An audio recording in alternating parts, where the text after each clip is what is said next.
গতকালকে ঢাকা গাবতলী থেকে রাজশাহীর উদ্দেশ্যে ছেড়ে যাওয়া একটি বাসে ডাকাতি হয়। আর ওই বাসের মধ্যে একটি নারীকে তার স্বামীর সামনে টানা ৩ ঘন্টা ধরে ধর্ষণ করা হয়। এই ঘটনাটি পুরো বাংলাদেশের মানুষের হৃদয়ে কম্পন সৃষ্টি করে ফেলছে। ঢাকা রাজশাহী চলন্ত বাসে এই ঘটনাটি ঘটে। বাসের মধ্যে সেই নারী টানা ৩ ঘন্টা ধরে চিৎকার করে কান্না করছে। ওই মহিলাটির স্বামী তাকে বাঁচাতে গিয়ে আহত হয়। ৫০ জন যাত্রী ডাকাতদের নির্যাতনে চুপ করে থাকা ছাড়া কোনো উপায় ছিল না। সেই নারী ক্রমাগত চিৎকার করে কান্না করছিল। সে ভাবছিল হয়তো তার চিৎকার কারো কাছে পৌঁছাবে, কেউ হয়তো তাকে বাঁচাতে এগিয়ে আসবে। ওই মহিলাটির এই কান্না উপদেষ্টা পরিষদে পৌঁছায় কিনা আমি জানি না।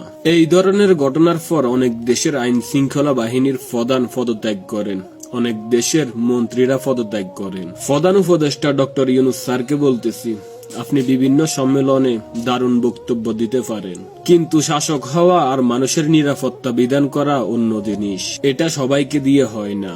আমি ভীষণভাবে দুঃখিত এবং লজ্জিত ওই নারীর কাছে, ওই মায়ের জাতের কাছে। তার চিৎকার আমাদের কাছে পৌঁছায়নি, কেননা আমরা কান, চোখ, মুখ বন্ধ করে রাখছি। এই ঘটনার ২৪ ঘন্টা হয়ে যেতেছে, এখন পর্যন্ত দেখলাম না কোন কন্টেন্ট ক্রিয়েটর বা কোন প্রতিবাদী কণ্ঠস্বর এটা নিয়ে প্রতিবাদ করতে। এই ঘটনার সুস্থ তদন্ত করে ডাকাতদের আইনের আওতায় আনার জোর দাবি জানাচ্ছি। এটা আমাদের দেশের জন্য অনেক বড় লজ্জার বিষয়।